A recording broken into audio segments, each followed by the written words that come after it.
Boa noite, hoje 2 de maio, sexta-feira, continuando com o nosso estudo sobre uma visão histórica do cristianismo.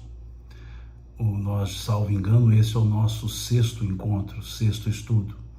Hoje nós vamos conversar sobre as cruzadas nesse contexto da história do cristianismo. As cruzadas nesse contexto de religiosidade e misticismo. As cruzadas nesse contexto de igreja e Estado, poder secular, poder temporal, espiritual. Então vamos conversar sobre isso hoje.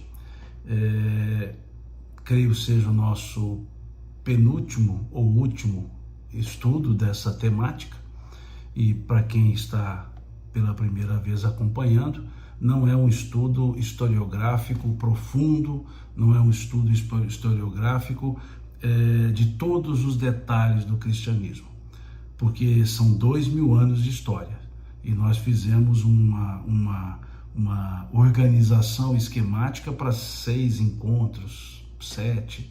Então, obviamente, fomos pensando alguns acontecimentos.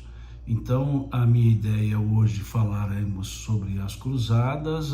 Na próximo encontro, que será amanhã, também às 18 horas, falaremos sobre o cisma do Ocidente, a reforma religiosa. E no domingo, depois de amanhã, conversaremos e encerraremos sobre alguns nomes do cristianismo, né? Os chamados apologistas, pais da igreja, conversar um pouco sobre cada um, sobre a ideia que eles traziam e relembrar os pontos, né, digamos, doutrinários do movimento cristão. Então vamos conversar hoje. Espero que corra tudo bem aqui com a internet. Eu estou fora de casa, estou em viagem, então fiz um improviso aqui para ver se dá certo. Creio que dará. Bom, vamos conversar sobre isso. No primeiro encontro nós falamos sobre a historiografia, regras historiográficas, métodos historiográficos. No segundo encontro nós falamos sobre a base do cristianismo com Jesus. Analisamos ali a passagem da confissão de Pedro, analisamos os pontos característicos do cristianismo, sem os quais nós não teríamos o cristianismo. Depois, no terceiro encontro, nós conversamos sobre o cristianismo sem os apóstolos, melhor dizendo, sem a presença de Jesus e o feito dos apóstolos, a ação de todos eles. Falamos um pouco sobre Paulo, sobre Pedro, sobre o que eles fizeram, a dedicação, tudo nesse terceiro encontro. E fomos até ali por volta do século IV. Depois, no nosso quarto encontro, nós conversamos sobre o período de Constantino, a questão do concílio de Nicéia, o edito de Milão, o concílio de Nicéia, a figura de Teodósio para a oficialização da religião romana, e fomos até o concílio de Constantinopla, lá o terceiro concílio de Constantinopla. E no último encontro, no quinto encontro, nós conversamos sobre a expansão da religião, né? a expansão e o declínio temporário. Conversamos ali sobre o Império Carolíngio, né? Carlos Magno e a igreja nesse período. Vimos sobre a separação, né, da igreja do Ocidente com o Oriente, ou seja, estudamos o cisma do Oriente, a fundamentação da Igreja Católica Apostólica Romana e da Igreja Católica Apostólica Oriental. Falamos das igrejas ortodoxas e hoje conversaremos então sobre as cruzadas. Então, no nosso sexto encontro. Então, esse é o resumo do que nós conversamos. E cruzadas, essa é uma terminologia histórica sobre um movimento, digamos, religioso belicoso, né? Um movimento religioso, mas que caminhou para elementos também políticos e valendo-se das armas. Então é um momento, né, do século XI até o século XIII, né, mais ou menos, o ano 1000 até o ano 1200, mais ou menos, 1200 e pouquinho. Então é um período, né, de mais ou menos 200 anos em que houve uma ação belicosa por motivos religiosos e por motivos, diria, políticos também, né? Motivos de interesses políticos também. E começou com motivo religioso. E o que era a ideia das cruzadas? A igreja, depois do período desse cisma, ficou a igreja de Roma, a igreja de Constantinopla, o rito latino, o chamado rito bizantino, e esse conjunto foi permanecendo. E nós estudamos que o islamismo lá, né, desde os anos 700, muito forte, tomando frente e ampliando, se expandindo, indo até a Europa, inclusive, e norte da África, toda a região ali da Ásia Menor, em parte, a região do Oriente Médio, então ali muito forte. E havia uma dificuldade para a Igreja Oriental e havia também uma, digamos, preocupação no mundo místico na Igreja Ocidental, lá com Urbano II, que era o Papa da época, lá em 1090 e pouquinho. Ele era o Papa da época. E dois concílios aconteceram, o Concílio de Placência e o Concílio de Clermont. Esses dois concílios trataram dessa preocupação da expansão islâmica e considerando que Jerusalém, a cidade sagrada para a igreja cristã, estava dominada pela presença islâmica, pela presença muçulmana. E nesses dois concílios, o Concílio de Placência e o Concílio de Clermont, o imperador do Império Bizantino, lembrando, né, Império Romano do Oriente, que passou a se chamar Império Bizantino, o imperador Aleixo I, ele então, nesse concílio, ele se reúne com o Papa Urbano II. E então o imperador Aleixo, da Igreja Bizantina, o Papa Urbano, da Igreja Católica Apostólica Romana, o Império Bizantino, Igreja Católica Apostólica Oriental, Ortodoxa, eles então ali caminharam para a ideia de uma expedição armada para ir a Jerusalém, ir à chamada Terra Santa, para libertar, entre aspas, libertar a Terra Santa, libertar Jerusalém do domínio muçulmano. Isso era um ponto de honra. A ideia religiosa, a ideia mística, essa mística. E havia muitos peregrinos europeus que iam a Jerusalém, iam visitar a Terra Santa, iam visitar aqueles lugares nos quais o Cristo viveu. E esses precisavam também de segurança.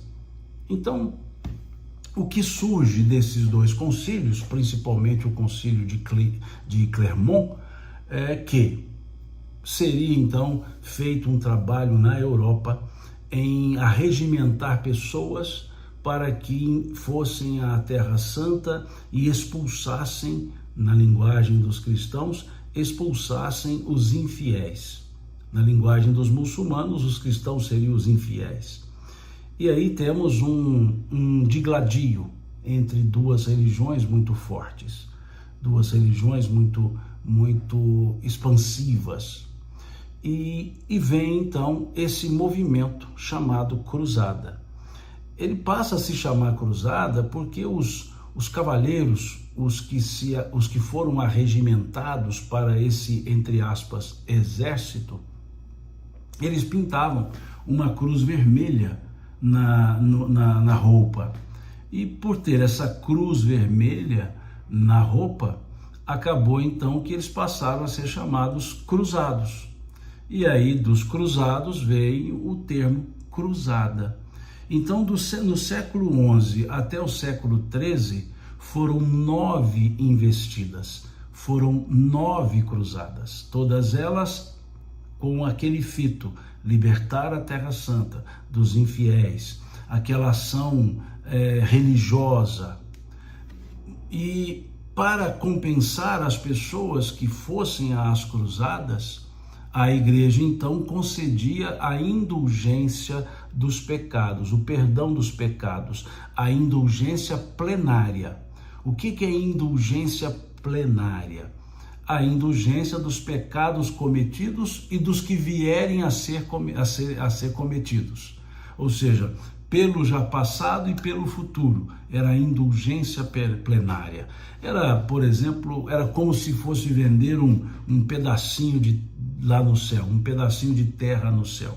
Então a principal remuneração, digamos, a recompensa, melhor a palavra, a principal recompensa era a indulgência plenária, porque afinal estava indo libertar a terra da terra de Cristo, a terra santa, a terra onde jorrava leite e mel. E eu uso essa expressão, jorrava leite e mel, porque ela foi muito utilizada para convencer as pessoas que, se lá morressem, teriam o perdão dos pecados e iriam ser recebidos no céu. E se aqueles que não morressem, teriam a glória humana da vitória em nome do Cristo. Em nome do Cristo, guerras. Em nome do Cristo, massacres. E assim aconteceu.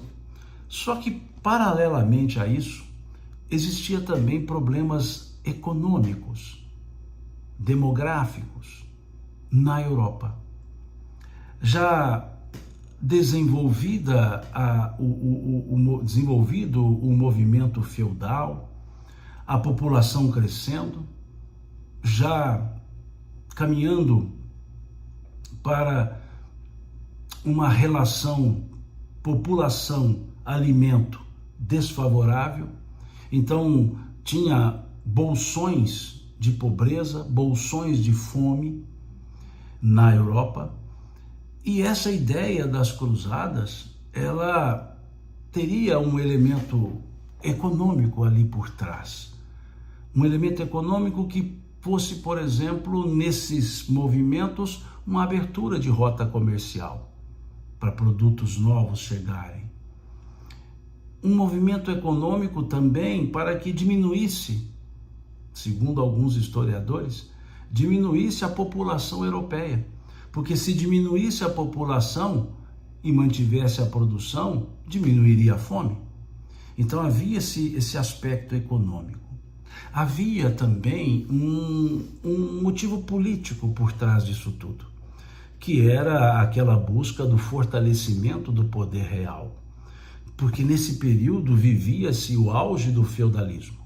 O feudalismo é caracterizado pela descentralização do poder.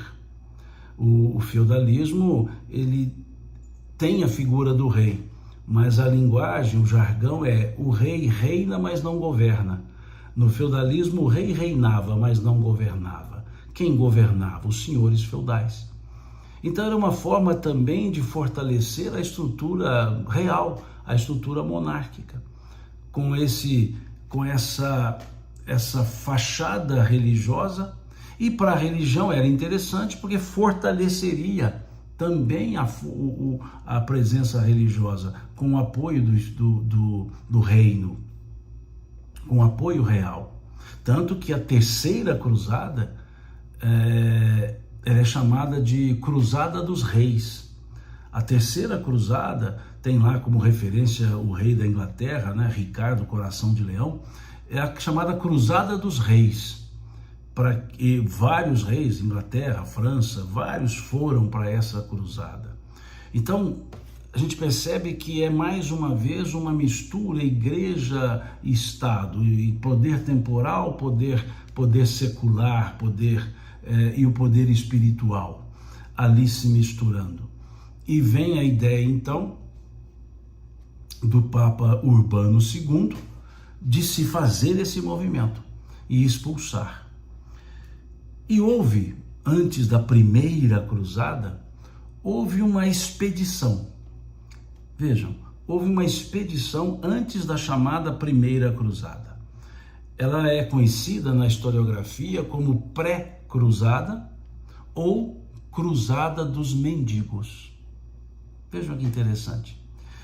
A história diz que 40 mil peregrinos, 40 mil pessoas, e eram a grande maioria pobres, desvalidos, mendigos na linguagem da historiografia, que compunha esse grupo de 40 mil pessoas, que sem nenhuma instrução militar, sem nenhum preparo e organização, se envolveu com o misticismo pregado por um religioso, por um padre chamado Pedro o Eremita, que convenceu que lá era onde tinha leite e mel.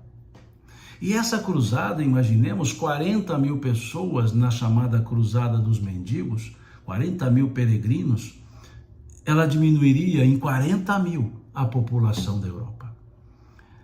E essa Cruzada dos Mendigos pode-se dizer que não voltou quase ninguém.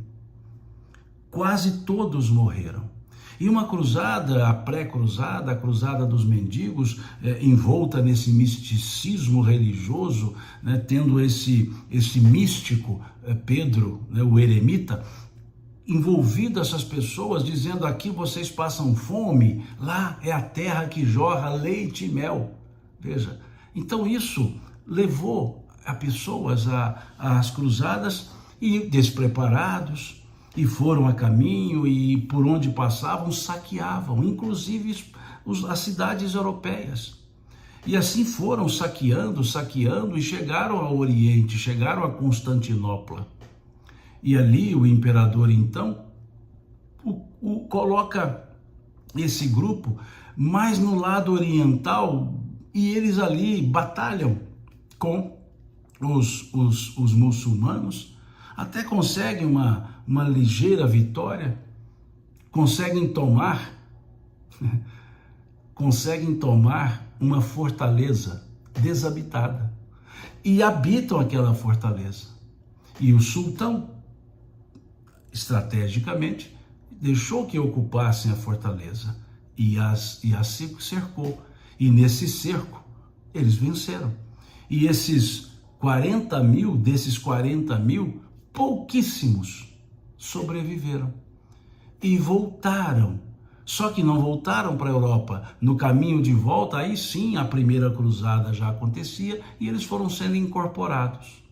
E esse movimento das cruzadas levou N pessoas da Europa para a região, o que diminuiu a densidade demográfica na Europa. Então há historiadores que dizem que por trás dessa ideia, inclusive do misticismo religioso de Pedro o Eremita, estava a vontade de diminuir a fome, não com o aumento de alimento, com a diminuição de pessoas. Então também tem esse fundo, vamos dizer, esse lado sombrio, esse dark side das cruzadas, além do interesse econômico, além do interesse político e além do misticismo religioso. E por trás de tudo isso, a igreja. A igreja sendo a defensora da Terra Santa. A igreja, Urbano II, o defensor dessa ideia da Terra Santa, essa primeira cruzada. A terceira cruzada, que é a chamada Cruzada dos Reis, a época do Papa Gregório III, os reis foram como que uma penitência, como que uma grande penitência e uma demonstração de união à igreja, mas uma união subordinada. Era a forma da igreja se mostrar maior. E os próprios reis foram, vejam, os próprios reis foram para defender a Terra Santa. Foram em nome da igreja defender as Terras Santas. Não só os soldados, não só os cavaleiros, mas os próprios reis. Rei da Inglaterra, rei da França e vários outros reinos compuseram essa estrutura. São Luís IX da França foi em outra cruzada, o que foi canonizado santo, Luís IX, ele foi nessa cruzada, nessas cruzadas também, e tudo isso em nome da religião. Tudo isso era a presença da igreja, era o fortalecimento da igreja. A primeira cruzada, ela teve o efeito esperado. Apesar de muitas mortes de judeus, muitas mortes de muçulmanos, muitas mortes de cristãos, ela conseguiu. E aí sim, a cristandade dominou Jerusalém. Dominou Jerusalém. Mas ficou por um tempo. Depois, nessa terceira cruzada, veja, a primeira cruzada foi em 1096. A terceira cruzada já foi em 1190 por aí, 1192, diz a história. 100 anos depois da terceira. Mostra que havia ali muitas pessoas e passavam-se anos como que criando novas comunidades no Oriente Médio. E esse grupo da Terceira Cruzada não conseguiu o intento de retomar Jerusalém, que depois da Segunda Cruzada havia sido retomada pelos muçulmanos. Nessa Terceira Cruzada, nesse período por volta de 1190, 92, ali estava Saladino, que é um dos mais conhecidos dos comandantes muçulmanos. E essa terceira cruzada acaba fazendo um acordo entre o Papa Gregório III, Ricardo Coração de Leão e Saladino. Um acordo de convivência, um acordo de permanência, com respeito aos cristãos, com respeito aos islâmicos, mas mesmo com esse acordo, vejam, essa é a terceira cruzada. Mesmo com esse acordo, já se elaborava, já se preparava, já se organizava a quarta cruzada. A quinta, a sexta foram acontecendo, e não mais só em Jerusalém. Cruzadas no Egito, norte da África, inclusive uma cruzada na própria Europa. Um movimento cruzadista na própria Europa. Porque a ideia agora já não era mais libertar a Terra Santa, era vencer os muçulmanos. Mudou um pouco o conceito. E lembrando que a presença muçulmana na Europa, ela foi até 1492, por aí, quando tem a Guerra da Reconquista, lá da Espanha, Fernando e Isabel, e a Guerra da Reconquista é a guerra da expulsão dos mouros da Espanha, da Europa, ficou mais o sul um pouco, Então veja, era uma situação de guerra religiosa. E há um outro fato que mostra muito esse aspecto místico, muito místico, nas cruzadas. É a chamada Cruzada das Crianças. Aconteceu em 1212. Cruzada das Crianças, vejam. O que estava por trás dessa cruzada? A ideia mística. E aí é uma cruzada revestida de lendas, inclusive. Não só de elementos históricos, mas há muita lenda. Acabou surgindo lendas em função dessa cruzada das crianças, mas ela existiu em 1212. O que era o pensamento? Era um pensamento, inclusive uma ideia nascida lá em Constantinopla. Que convenceu, que envolveu, porque A ideia era que só se venceria os muçulmanos com coração puro. Os homens, os adultos, não tinham coração puro.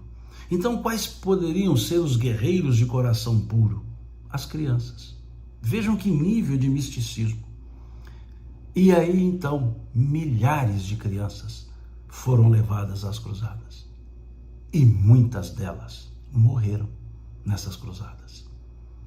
Cruzada das crianças. A ideia mística, esse pensamento obnubilado, dizia então que um coração de guerreiro tinha maldade, mas o coração de uma criança tinha a pureza. E só um coração puro seria capaz de vencer os muçulmanos.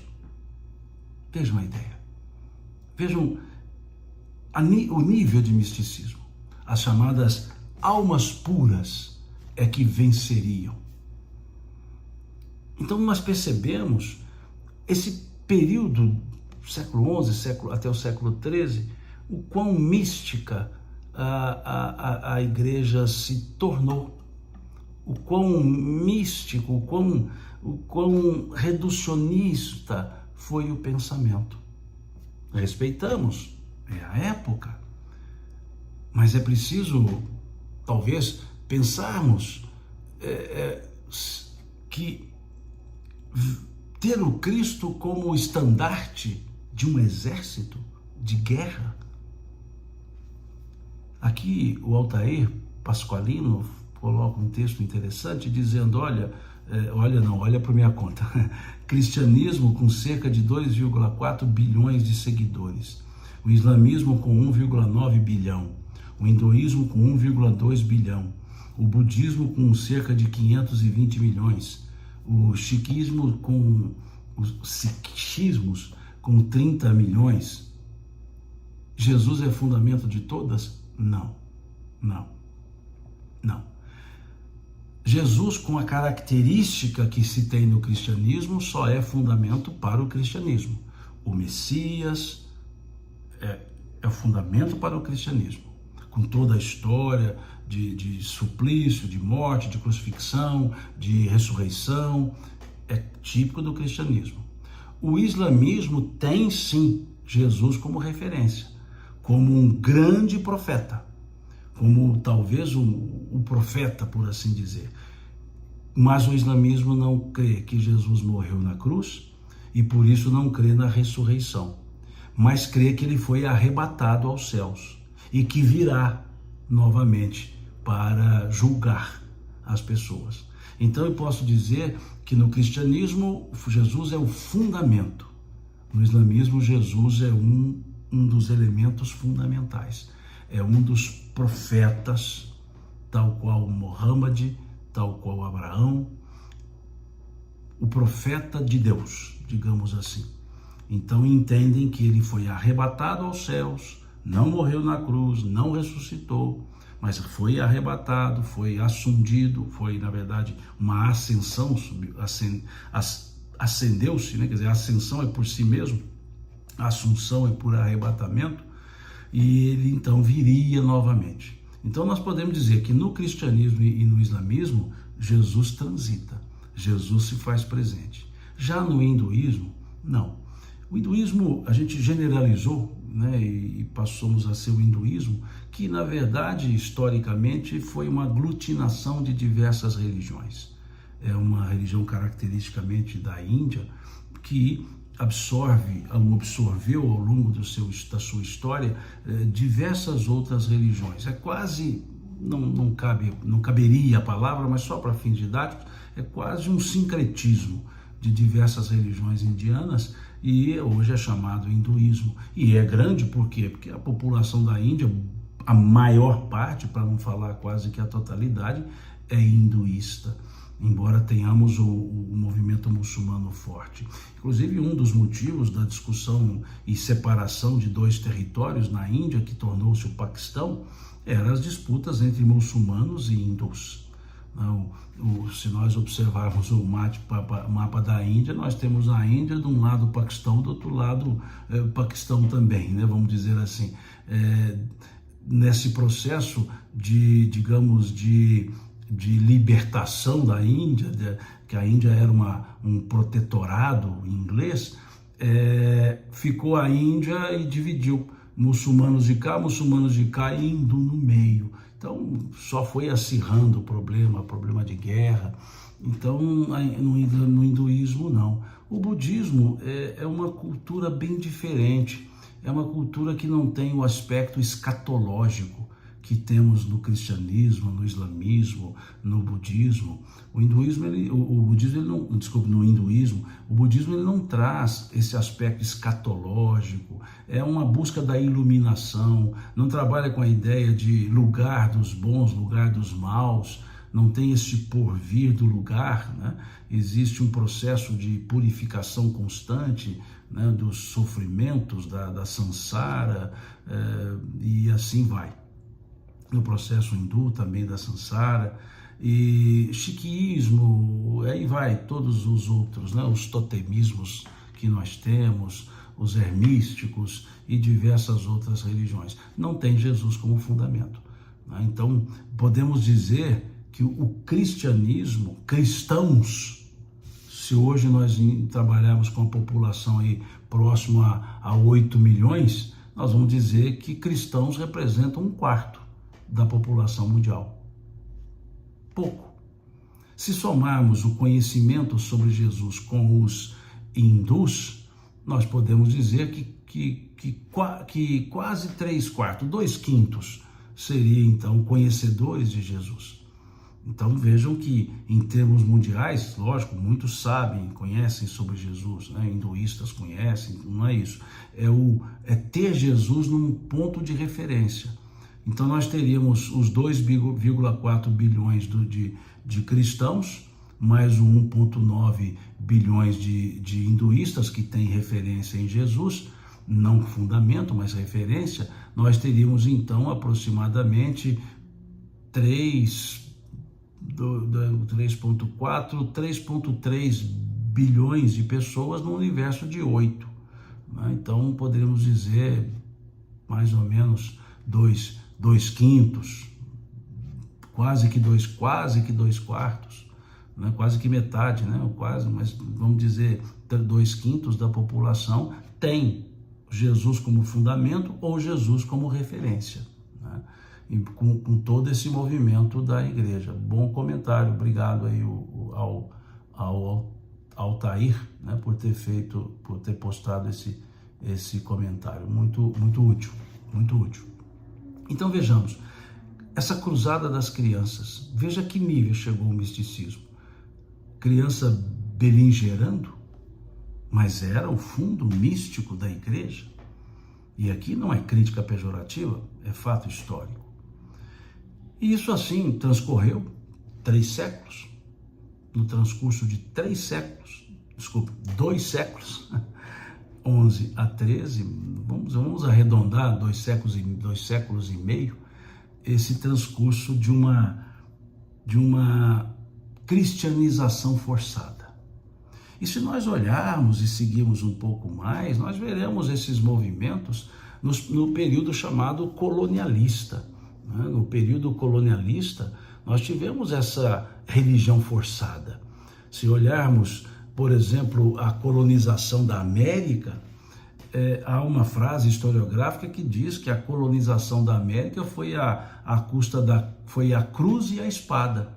Ou seja, a cruz e a espada colonizaram a América espanhola, a América portuguesa em especial, e a América, digamos, do Norte de uma forma um pouco diferente, mas a América do Norte também, essa colonização tinha um forte apelo religioso. A América do Sul, a América Central hoje, a chamada América Ibérica, né? A América Ibérica, porque parte era colônia espanhola, eram colônias espanholas, parte eram colônias portuguesas, a cruz e a espada, ou seja, um movimento evangelizador católico muito forte. Se nós olharmos as colônias do norte, né, a América do Norte hoje, também foi um processo de colonização religioso, mas com outra pegada, a pegada do chamado Destino Manifesto.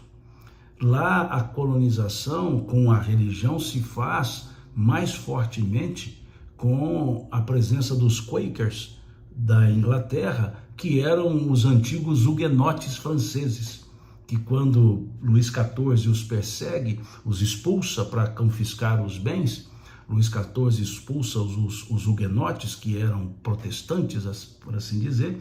Eles eram burgueses, detentores de posses, eles são expulsos, Luís XIV assim o faz, que gera uma crise na França. Luís XV passa um apuro danado com essa crise, porque boa parte da riqueza saiu, e eles foram para a Inglaterra, os huguenotes.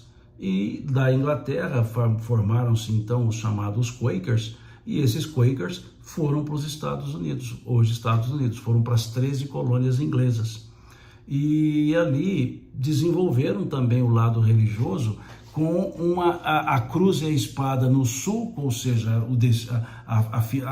a missão católica, e no norte o Destino Manifesto. A teoria do Destino Manifesto é que aquelas pessoas, os Quakers, os huguenotes, os presbiterianos, tinham a missão de evangelizar. É o chamada teoria do Destino Manifesto, que depois serviu de base para que das 13 colônias inglesas surgisse a marcha para o oeste. Lógico, buscando riquezas, e aí vem a dizimação da população originária, também em nome de uma religião, e em nome de um programa, de um projeto, de uma ideia chamada Destino Manifesto. E aqui na América do Sul, uma colonização que nós chamamos colonização de exploração. E na América do Norte é chamada colonização de povoamento. Quem foi para a América foi para desenvolver, para povoar, para morar, povoar. E quem veio para a América do Sul, a colônia inglesa, a colônia espanhola, a colônia portuguesa, a metrópole espanhola, a metrópole portuguesa, veio para explorar, né? E se bem que o sul das 13 colônias inglesas, o sul dos Estados Unidos, também era de colonização, de exploração, né? Aquele momento que a gente chamava cultura de plantation, né? O movimento de plantation, que era a produção para fins comerciais, exportação, monocultura. Então, o sul foi assim, usando mão de obra escrava.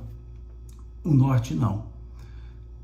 O que na América do Sul hoje foi 100% de exploração, e tinha por referência a evangelização. Tivemos boas pessoas com boas intenções que vieram para a colônia, mas veja, a fé cristã foi imposta aos povos originários, aqueles que tinham outras culturas, isso tudo em nome do Cristo. Não vamos entrar em detalhes nisso, falamos hoje das cruzadas, mas são para a gente perceber que os fatos históricos, aquilo que a gente estuda na história, na escola, tem esses fundos religiosos. Há uma forte presença da igreja. E nesse processo de colonização, a colonização da América Inglesa, ela demorou um pouco mais, havia umas pendengas para resolver. A Inglaterra estava à volta com a Guerra dos 100 Anos, com a França, tinha os problemas locais com a Escócia para resolver, então não dava para dar muita atenção às colônias. Então é um período da história que se chama até negligência salutar, né? O termo que se usa historiograficamente, o período da negligência salutar.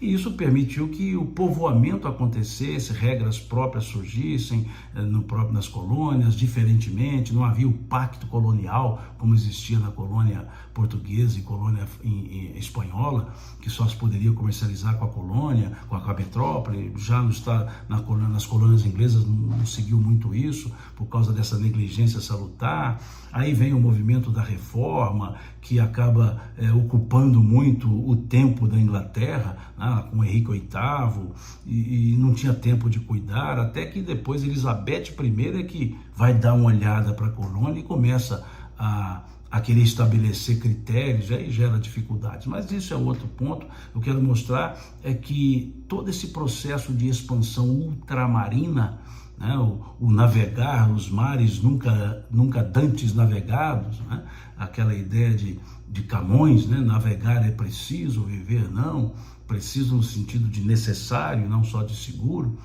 Tudo isso tinha um pano de fundo: cristianismo, igreja, levar a fé cristã. Então a gente vê a esquadra cabralina, as esquadras outras, né, de Cortés e outros, trazendo sempre a ideia de evangelizar. Então, cruz e espada sempre andaram juntas no ponto de vista igreja católica, igreja cristã, né? No movimento, por assim dizer, protestante, menos. Não havia a figura da espada, mas havia a figura da cruz. A cruz, ou seja, a evangelização doa a quem doer. Aqui, cruz e espada para levar a fé cristã, ao norte, o destino manifesto.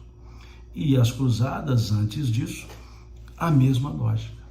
E no final, qual foi a consequência, ou quais foram as consequências das cruzadas? Um aumento da rivalidade com os muçulmanos. Só acirrou a rivalidade.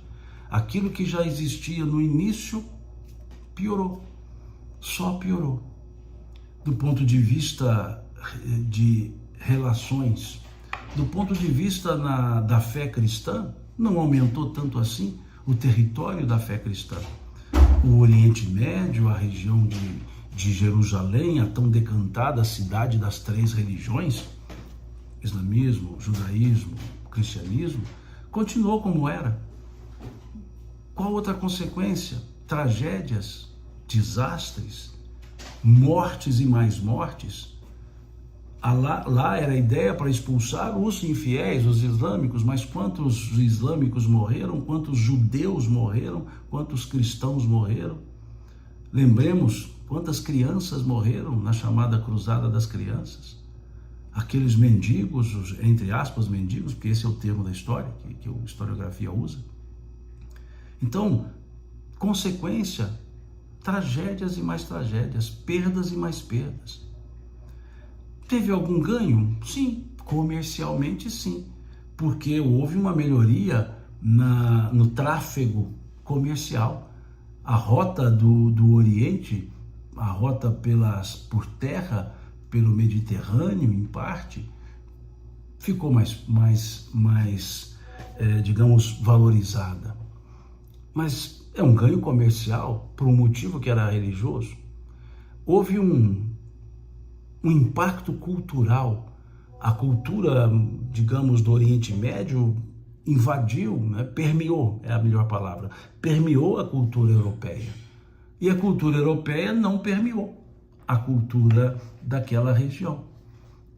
E, do ponto de vista entre as duas igrejas, a Igreja Católica Apostólica Romana e a Igreja Católica Apostólica, vamos chamar oriental, as ortodoxas, ali sim, por terem digladiado em conjunto, digamos que houve uma melhoria nas relações. Mas conforme vimos ontem, no estudo, só foi resolver aquela questão das excomunhões recíprocas em 1965. E o diálogo só foi reaberto no sentido formal em 2016, veja, nesse século, há pouco tempo, há coisa de 9 anos. Então, embora as relações tenham melhorado lá atrás, o diálogo formal só aconteceu agora, em 2016. Então, é uma consequência. E, óbvio, eu diria que a consequência mais forte, ela não é agradável, que foi o alto custo humano. O alto custo humano. Quantas pessoas ali pereceram, em nome de uma fé que não se instalou. em nome de uma igreja que não se fixou.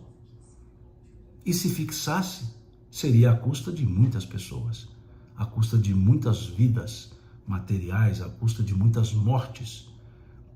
E acabou que continuou cristão quem era cristão, continuou muçulmano quem era muçulmano, e morreram, e perdas materiais, saques, isso tudo consequência. Consequência de quê? Das cruzadas. Mas consequência no fundo de quê? De um misticismo exacerbado. Pela falta de uma fé raciocinada. Por falta de uma fé com razão. E obnubilada, digamos a fé por esse misticismo. E ali, pegando carona, os elementos econômicos. E o resultado de tudo isso, para os reis foi interessante, porque auxiliou na derrocada do feudalismo. Porque os reis demonstraram o poder que tinha.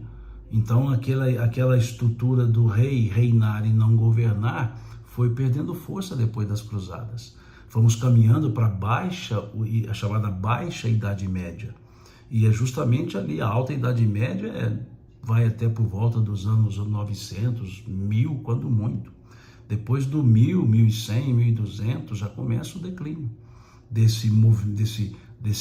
dessa chamada Alta Idade Média, desse feudalismo. Então houve um fortalecimento dos reis e, por decorrência, o fortalecimento da Igreja de Roma, o fortalecimento da Igreja Católica Apostólica Romana, o fortalecimento do Papa, e porque a relação Papa-Rei era muito próxima, quase que simbiótica essa relação. Então, veja, é um movimento importante no aspecto de fato, no decorrer da história do cristianismo? Sim.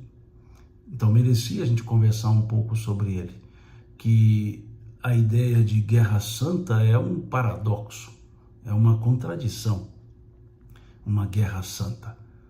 O que menos se quer num pensamento religioso é a guerra.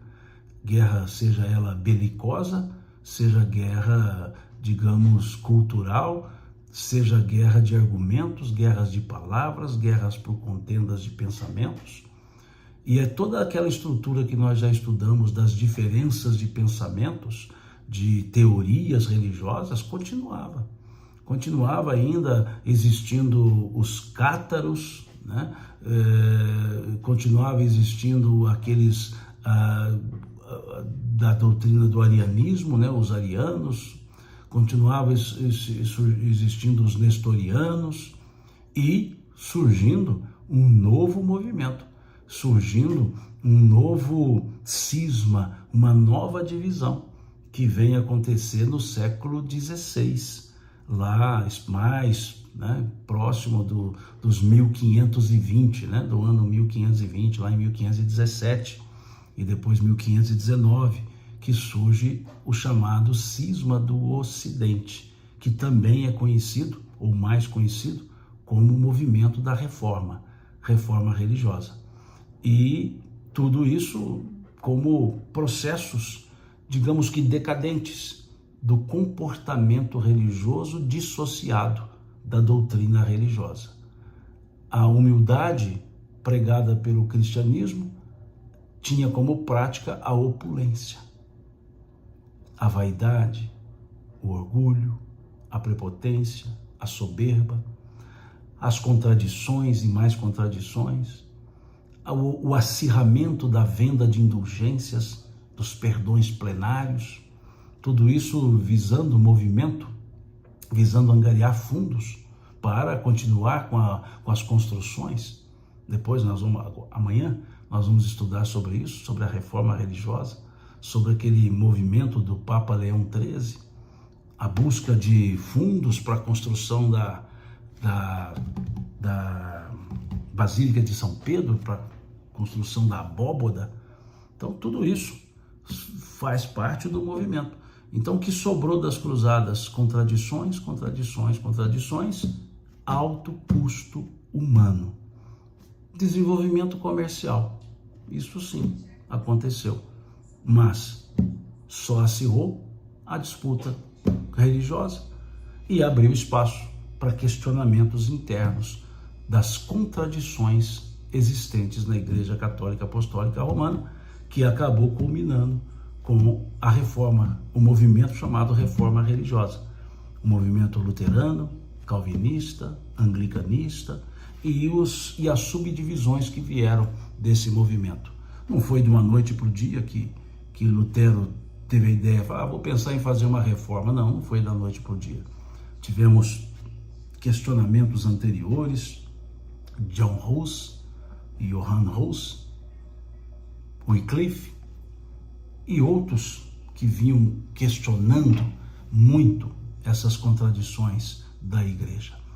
A distância entre a fala do Cristo e o comportamento por assim dizer, do clero era muito grande. O Fernando Telles traz aqui uma informação, eu citei aqui o catarismo, né? E ele traz a informação, o catarismo foi um movimento religioso dualista e pseudognóstico que floresceu no sul da Europa, principalmente no norte da Itália e no sul da França, entre os séculos 12 e 14. Justamente o que eu disse, nesse período aí das cruzadas, esses movimentos, essas divergências religiosas, elas não pararam.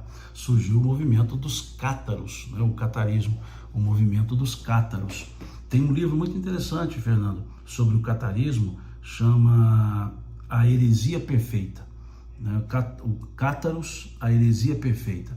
E um estudo interessante feito por um historiador, né, digamos, prático, né, Hermínio Corrêa de Miranda. Então é muito interessante para quem quer conhecer um pouco esse movimento dos cátaros.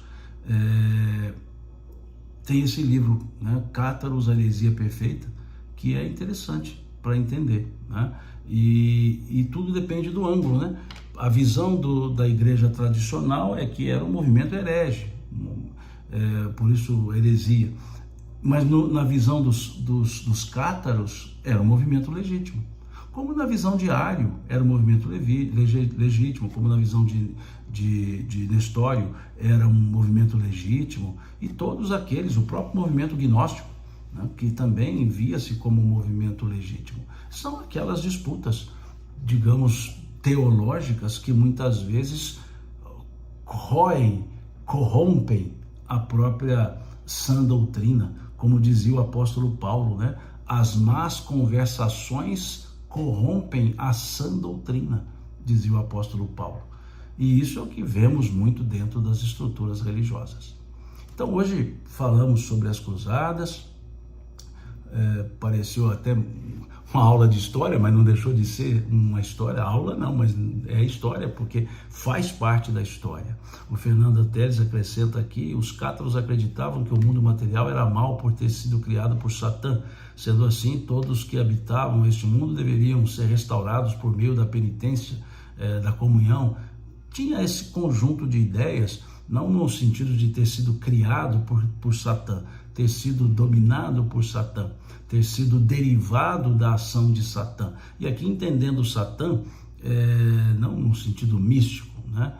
Satanás, né? A ideia do diabo, né? Do diabo, que está lá na parábola de Adão, né? que é um diabo diferente do diabo que está na parábola de Jó, né? Então, são termos que vão sendo utilizados, mas não é aquela ideia mística do Satã, da magia negra, não era isso. Era a questão de que só existia a vida material por causa da ação daquele diabo lá da parábola de Adão, que convenceu Adão e Eva a pecarem. E aí, ao pecarem, veio a punição para a vida no mundo, né? Nesse mundo mortal, nesse mundo que a morte é o salário do pecado, né? Como dizia o apóstolo Paulo na sua carta aos Romanos. Então, muito obrigado, Fernando. É muito importante essas contribuições são importantes, são mesmo. É o que eu digo aqui nós temos um grupo de estudos, não é um monólogo, embora só eu fale, mas vocês escrevem. Então, nós vamos trocando ideias, eu falando, vocês escrevendo. A Daniela diz aqui, foi com a reforma que passou a ter a alternativa de religião cristã? Não diria com essa com essa contundência toda não, Daniele, porque se nós observarmos, o cisma do Oriente gerou uma igreja cristã também, né? Que gerou não, dividiu uma igreja cristã em duas igrejas cristãs, porque o cisma do Oriente dividiu a igreja que era una em igreja católica apostólica romana e igreja católica apostólica oriental. Então ali também nós tivemos uma alternativa de religião cristã. Agora, o cisma do Ocidente já acontece no seio da igreja católica apostólica romana, já não era mais a igreja una, né? Duas igrejas católicas, duas igrejas apostólicas, uma romana, outra oriental, né? Uma com rito latino, outra com rito bizantino, mas eram cristãs. E aí a reforma ela vem no bojo da religião da Igreja Católica Apostólica Romana. Então, aí sim, pode-se dizer que dentro da Igreja Católica Apostólica Romana, a reforma religiosa passou a ser uma alternativa de religião cristã, né? Mas a reforma não formou uma religião. Do movimento reformista, do movimento luterano, formaram várias religiões.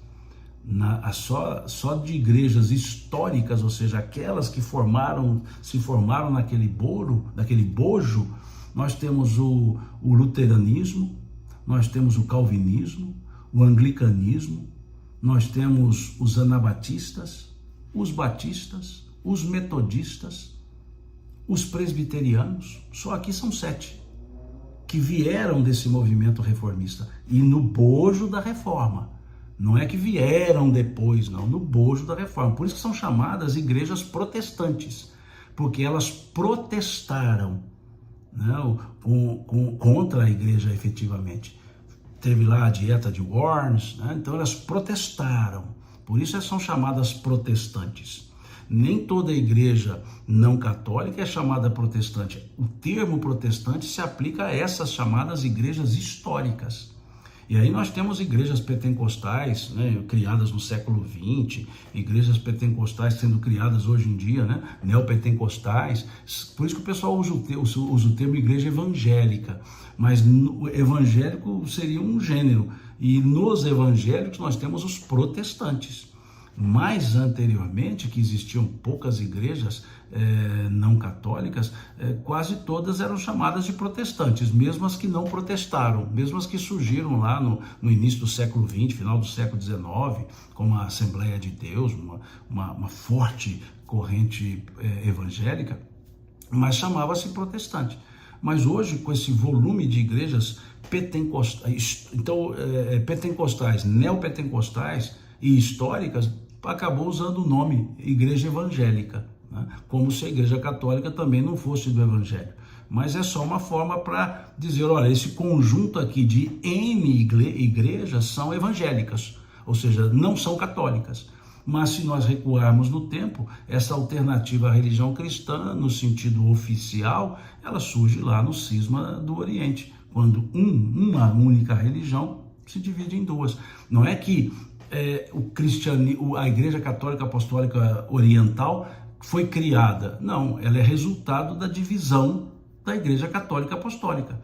Como a Igreja Católica Apostólica Romana é resultado dessa divisão também, porque senão não teria o termo romano.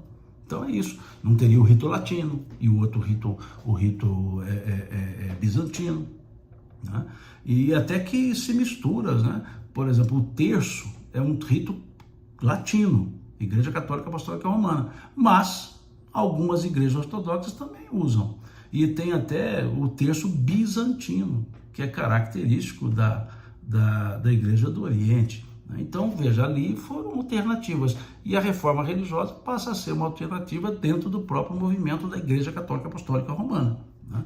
Há que se lembrar, Lutero, por exemplo, era um monge, ele era um padre, era um monge agostiniano, né, da ordem dos agostinianos.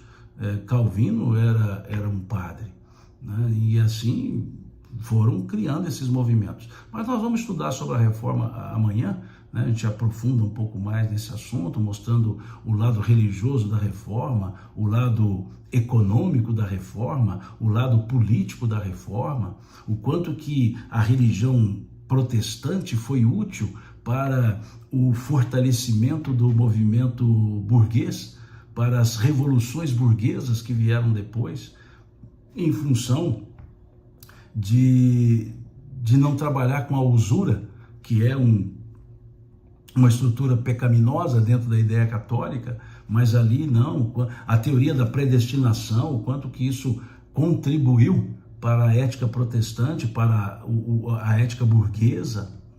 Tem um livro de Max Weber que ele trabalha muito esse assunto, né? A ética protestante e o crescimento da burguesia.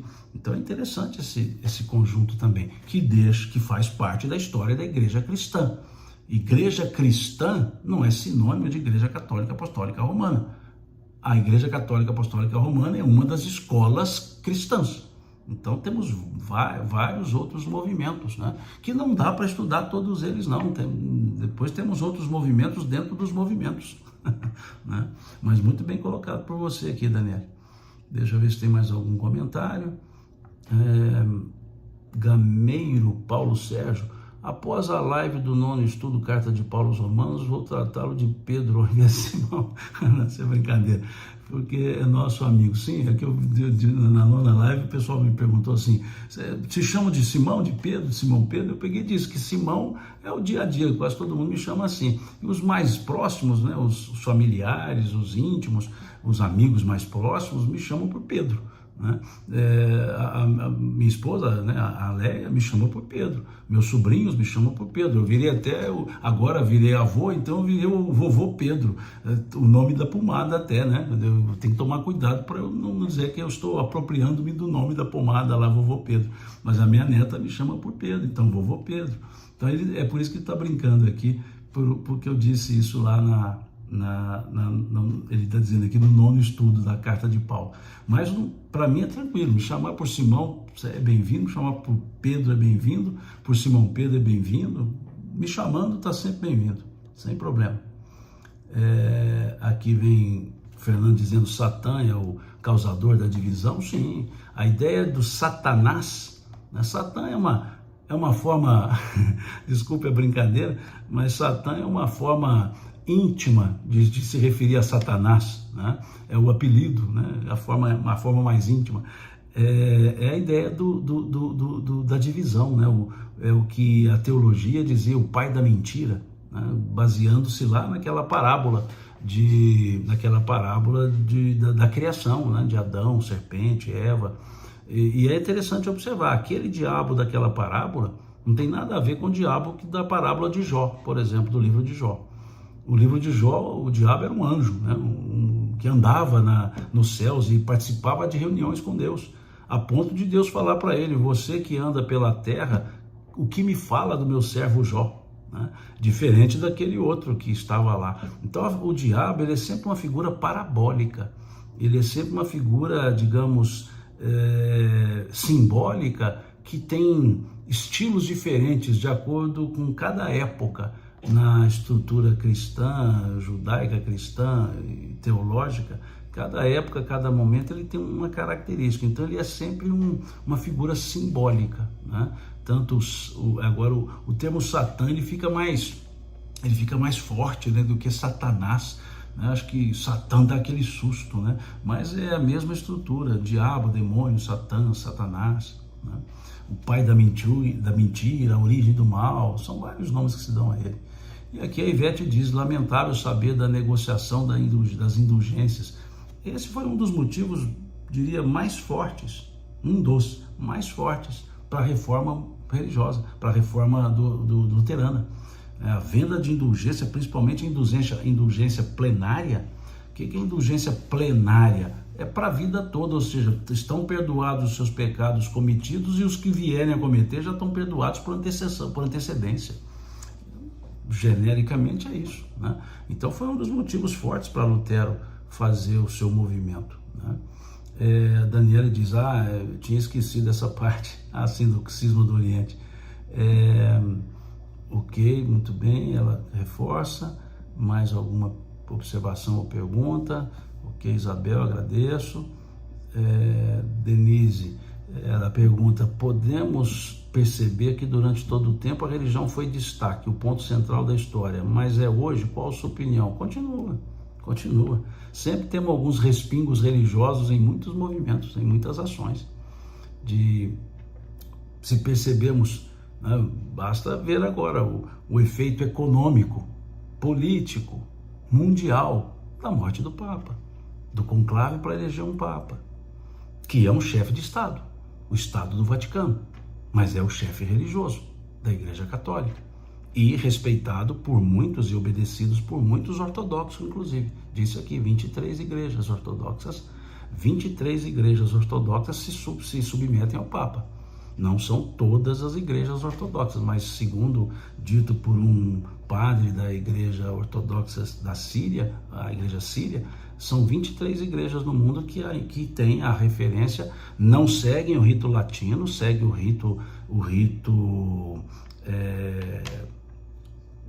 oriental, né? o bizantino, seguem o rito bizantino, mas tem a autoridade papal. Tanto que muitos vocês viram no funeral do Papa com roupas diferentes dos cardeais, que são aqueles que são os bispos de algumas igrejas ortodoxas, muitas lá. Agora, o fundamento principal da igreja oriental ainda não se associou com a igreja. Abriu o diálogo, 2016. Veja, uma excomunhão feita em 1056, uma excomunhão recíproca do Papa e do Patriarca. O Papa excomungou o Patriarca excomungou o Papa em 1056. Essa excomunhão só foi suspensa em 1965. Tanto a Igreja Oriental suspendeu a excomunhão do Papa Gregório, como a Igreja Católica suspendeu a excomunhão do Patriarca. Então vejam, né, o quanto tempo demorou. E o diálogo formal entre a Igreja Ortodoxa no sentido geral, né, o Patriarca Cirilo I, e voltou a dialogar com a Igreja Católica em 2016, quando o Papa Francisco se reúne formalmente com o Patriarca Cirilo I, ou seja, o Patriarca da Igreja Ortodoxa, da Igreja Oriental, com o Papa, só em 2016. O rompimento foi em 1056, só em 2016 o diálogo formal aconteceu, formal, né? Então veja, é muito forte essa presença da igreja na estrutura, na história, inclusive hoje. E aí o Fernando diz, qual a sua opinião sobre o pecado original defendido por Agostinho e negado por Pelágio? Nós conversamos sobre isso, né? Eu não me lembro qual dos encontros que eu falei da teoria agostiniana e dos diálogos com Pelágio, né? Os debates interessantes, né? Que Pelágio fazia com Agostinho. Pelágio foi anatemanizado, mas os diálogos interessantes, quando ele perguntava a Agostinho, né? Agostinho, se Deus perdoa os nossos pecados, por que ele não perdoa em nós o pecado de Adão? Ou seja, por que ele nos imputa o pecado de outro? Se Deus perdoa os próprios, por que nós ainda carregamos o pecado de Adão? E ele fazia uma segunda pergunta também, dizendo o seguinte: se o sangue de Jesus lavou o pecado do mundo, por que continua batizando as pessoas do pecado original? Porque o sangue da cruz lavou o pecado, e o pecado original é antes da cruz, então ele está lavado. Então por que ainda continua batizando? Era esse tipo de pergunta que Pelágio fazia, né? Então não há dúvida que o pensamento de Pelágio ele é mais lógico, ele é mais substancial, né? E o pensamento de Agostinho é eminentemente teológico dogmático, né? Teológico dogmático, embora seja diria um dos maiores pensadores da igreja, né? Foi Santo Agostinho, eu diria que ele é o pai da patrística, né? Como São Tomás de Aquino criou lá a ideia tomista, né? A filosofia tomista, são dois ícones. Agora, pela lógica espírita, vejamos o seguinte, Fernando, nós somos seres reencarnados, então não existe esse pecado original típico de Adão. O processo encarnatório já é o processo, digamos, de melhoramento, o processo depurador, o processo de melhoramento. Então não há como falar o pecado original naquela ideia de que o Adão pecou e a humanidade toda carrega o peso dele, né? E isso, inclusive, Paulo traz essa fala, mas ele diz que quando nós estamos estudando isso, já vimos lá no nosso estudo da carta de Paulo aos Romanos, quando Paulo então traz a ideia de que a humanidade carrega o pecado de Adão, ele também traz a ideia de que Cristo tirou o pecado da humanidade pelo seu sacrifício. E veja, Agostinho, ele era paulino, né? Tinha uma certa segmento paulino, mas Paulo aos Romanos ele mitiga um pouco esse efeito do chamado pecado original. Então, feito isso, respondendo a sua pergunta, a negação de Pelágio ela é mais lógica do que a dogmatização agostiniana, né? Aqui M. Petrotti pondera, amigo, você poderia falar numa live sobre John Wycliffe e John Hus, né? Podemos, sobre Leon Denis e Kardec, podemos reservar depois uma live para falar sobre esses dois precursores da reforma religiosa. John Wycliffe e Johann Hus, eles foram precursores da reforma religiosa. E há no movimento espírita, nos estudos, na historiografia, uma relação de igual identidade em Jan Hus, né, e em Kardec, como se fosse um e outro as mesmas pessoas. Então há isso no movimento também, né? E não é especulação, são estudos mais sérios. E esses dois foram todos dois condenados, eles abriram caminho para a reforma religiosa, né? E Leon Denis, um grande filósofo, e é interessante, viu? Tá um livro de Leon Denis que vale a pena estudar, nisso que nós estamos conversando, da história da igreja, que é o livro Cristianismo e Espiritismo, que Leon Denis, inclusive, traz falas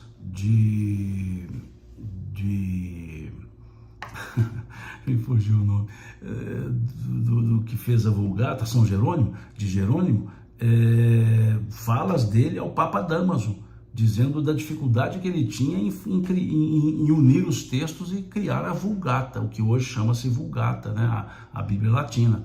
Então tem lá, Leon Denis, ele reproduz no livro Cristianismo e Espiritismo falas de Jerônimo ao Papa Damaso, falando dessa grande dificuldade de selecionar os diversos textos que estavam esparsos. E ali no século IV, Jerônimo compila tudo isso. Jerônimo, conhecido como São Jerônimo, é um dos chamados pais da igreja. Não era só um tradutor da Bíblia, não foi só quem trouxe a Bíblia para o latim. Ele era um grande pensador e com grande referência teológica, muito grande. Ele faz parte dos apologistas, né? O Campete, Geraldo, que bom te ver aqui. Abraço para você também. Muito bom ver o Campete aqui. É outro grande estudioso do pensamento espírita, grande mesmo. Aqui a Glória agradecendo, falando dessa viagem na história, ok. Jerônimo de Praga, ok. A Denise dizendo, né, que dá aula de história, legal. A Riva dizendo mais ou menos isso também, perguntando se vai ficar gravado. Fica aqui no meu Instagram e fica aqui no YouTube também, no meu canal do YouTube. Acho que é isso, né? Daniela diz aqui, briga feia essa, né? Excomungar alguém deve ser seríssimo. Pela lógica das religiões, excomunhão é a pena máxima, né? É quase que a pena capital, né? E houve a excomunhão recíproca, né? Papa excomungando o patriarca excomungando o Papa, né? Turma gente boa. Aqui a Ivete diz sobre o pensamento de Pelágio, né? Converge mais, ok, isso mesmo. Sem nenhum demérito, Agostinho, viu? Agostinho é o pai da patrística, né? Pai da patrística.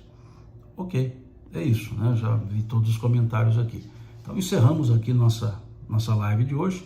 Já fica o convite para a live de amanhã. Amanhã falaremos então sobre a reforma religiosa.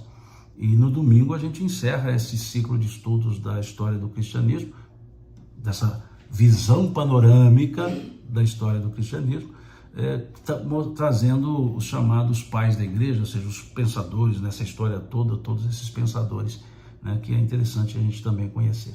É isso, muito obrigado a vocês, uma boa noite, uma boa sexta-feira, um bom fim de semana, e lembrando para quem aqui nos acompanha, amanhã às 9 nós temos a continuidade do estudo da carta de Paulo aos Romanos. Salvo engano, amanhã será o nosso 13º encontro. para estudo da carta de Paulo aos Romanos. Vamos começar o capítulo 8º, né? Então fica aqui o convite para quem quiser nos acompanhar amanhã, 9 da manhã, aqui pelo meu Instagram, depois vai para o YouTube também, ok? É isso, muito obrigado, fiquem com Deus, né? Descansem e até amanhã, se Deus quiser. Até.